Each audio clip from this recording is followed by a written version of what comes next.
ICT के concept जिसे silver bullet concept कहते हैं।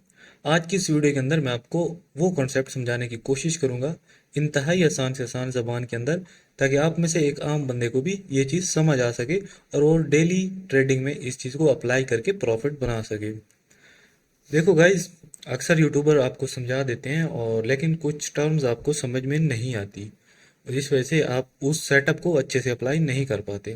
तो मैं कोशिश करूंगा इंतहाई आसान से आसान ज़बान में और कम से कम कम्प्लेक्स जो टर्म्स हैं उनका यूज़ करके आपको समझा सकूं। सिल्वर बुलेट कंसेप्ट जो होता है ये एक लिक्विडिटी बेस्ड कॉन्सेप्ट होता है और इसमें ज़्यादातर जो होता है न्यूयॉर्क सेशन के अंदर इसको यूज़ किया जाता है, क्योंकि उस सेशन के अंदर जो न्यूयॉर्क सेशन होता है उसके अंदर एक तो लिक्विडिटी हाई होती है, वोलेटिलिटी हाई होती है और बड़े इंस्टीट्यूशंस बैठे होते हैं। किस तरह वर्क करता है, फर्स्ट ऑफ ऑल हम यहाँ पर एक बना लेते हैं अपना डिमांड जोन, क्योंकि हम गोल्ड के अंदर वर्क करते हैं तो हम गोल्ड की ही वैल्यूज़ यहाँ पर लेंगे। तो उसके बाद आप किसी भी पेयर के अंदर इसको यूज़ कर सकते हो, बट क्योंकि मैं गोल्ड में ज़्यादा ट्रेड करता हूँ तो गोल्ड को ही मैं यहाँ पर एज अ सैम्पल लूँगा। तो यहाँ पर हमने वैल्यूज़ गोल्ड के लिख देनी है। फॉर एग्जांपल 3000 एंड 330 के एरिया एज अ रेजिस्टेंस ले लेता हूँ, और यहीं पर ही जो मेरा डिमांड जो रहेगा वो रहेगा 3318 के एरिया। ठीक है गाइस, ये रहा मेरा सपोर्ट एरिया या डिमांड जोन। अब लंदन सेशन के अंदर फॉर एग्जांपल यहाँ पर मार्केट मूव कर रही है कुछ इस तरह से, और ये हमारी जो रेजिस्टेंस है और जो हमारी सपोर्ट है इसे मार्केट ट्रैक कर रही है, लेकिन यहाँ पर ब्रेकआउट नहीं हो रहा। मार्केट इस रेंज के अंदर फंसी हुई है, यहीं पर रीबाउंड है और यहीं पर ही ट्रेड हो रही है। अब क्या होता है, जैसे ही यहाँ पर एक न्यूयॉर्क सेशन शुरू होता है उससे पहले मार्केट एक शार्प मूव करेगी कुछ इस तरह से। ठीक है गाइस, ये इस तरह से मूव होनी चाहिए। और जितना भी इस लंदन सेशन की लिक्विडिटी होगी, यहाँ पर बायर्स बैठे होंगे, यहाँ से बायर्स यहाँ से बायर्स, उन सब के यहाँ पर स्टॉप लॉस हंट कर लेगी। ये दोनों साइड में हो सकता है। ठीक है, अप साइड में भी लिक्विडिटी हंट हो सकती है, डाउन साइड में भी हो सकती है। बायर या सेलर्स किसी की भी लिक्विडिटी हंट हो सकती है। तो हम मान लेते हैं यहाँ पर बायर्स के स्टॉप लॉस मार्केट ने ले लिए, ठीक है, इस एरिया के अंदर। अब इस कॉन्सेप्ट के अकॉर्डिंग यहाँ पर या तो डिस्प्लेसमेंट होना चाहिए या यहाँ पर एफवीजी होना चाहिए। अब डिस्प्लेसमेंट क्या होता है, इसके अंदर बेसिकली एक्सटेंडेड रेंज कैंडल्स होती हैं। अब जब चार्ट पर जाएंगे, एक्चुअल चार्ट पर, तो वहां पर मैं आपको ये समझाऊंगा कि क्या होता है एक्सटेंडेड रेंज कैंडल्स या फिर एफवीजी। एफवीजी का आप में से बहुत सारे लोगों को पता होगा। तो मार्केट यहाँ से 50% की रिट्रेसमेंट करनी चाहिए। फेबिनॉकी हम सिंपल मार्क कर लेंगे और फॉर एग्जांपल यहाँ से हमारी डिस्प्लेसमेंट स्टार्ट हुई है।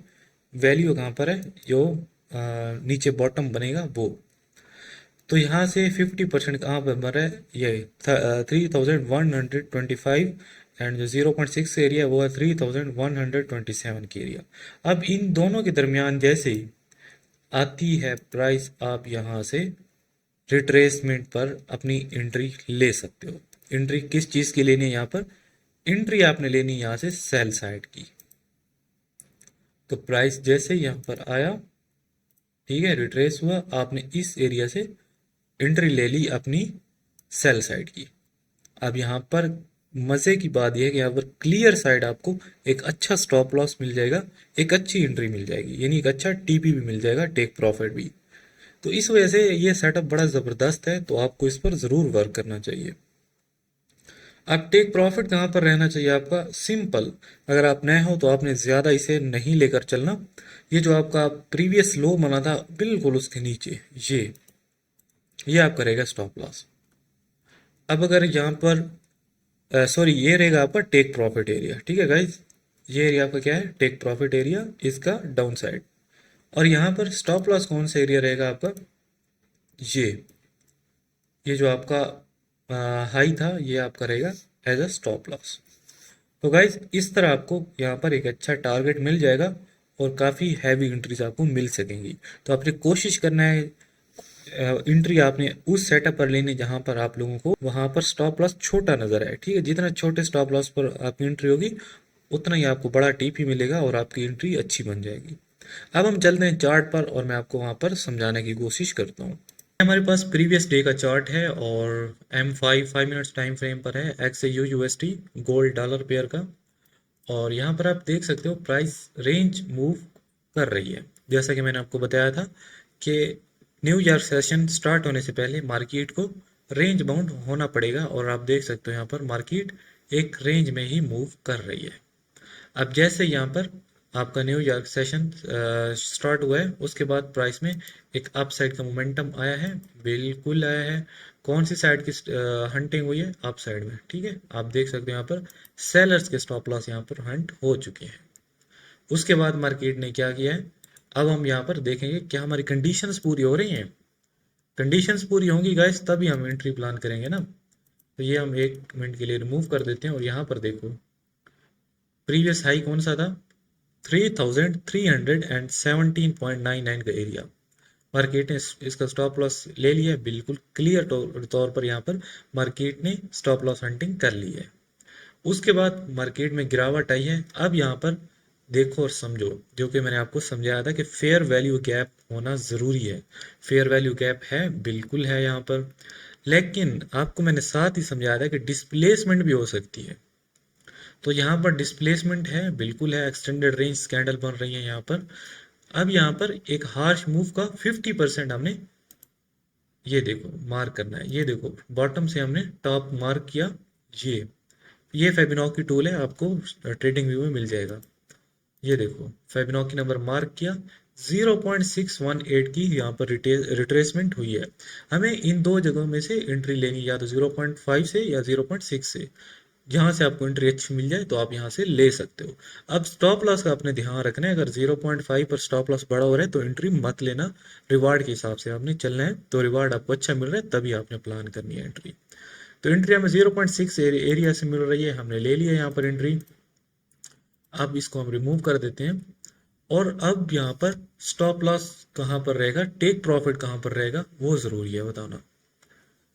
देखो किसी भी क्लीन सेटअप की सबसे बड़ी निशानी ये होती है कि उसका स्टॉप लॉस और उसका टेक प्रॉफिट आपको बिल्कुल क्लियर स्मूथली मालूम होना चाहिए।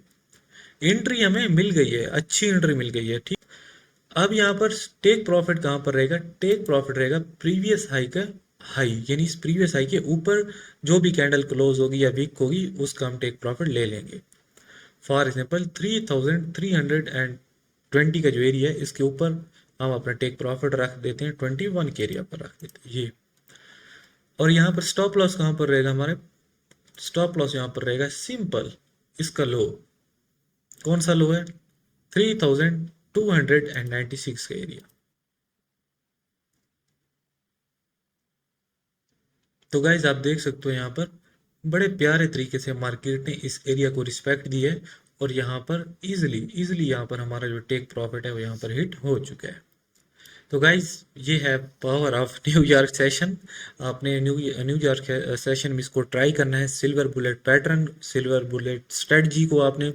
और आपने नीचे कमेंट्स करके मुझे ज़रूर बताना है आपको जो भी मसाइल हैं स्ट्रेटजी को यूज़ करने में आते हैं, आपने मुझसे पूछना है, नीचे कमेंट्स करके पूछना है, मैं आपको और अच्छे से समझा दूंगा।